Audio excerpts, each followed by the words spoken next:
بسم الله الرحمن الرحيم والسماء والطارق وما أدراك ما الطارق النجم الثاقب إن كل نفس لما عليها حافظ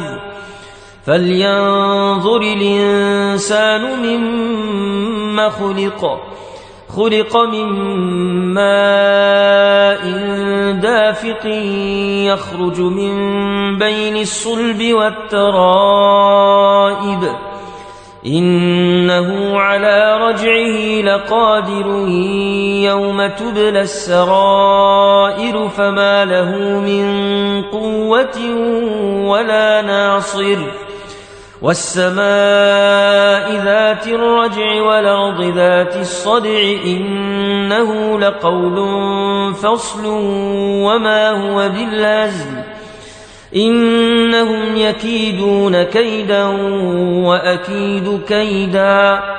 فمهل الكافرين أمهلهم رويدا.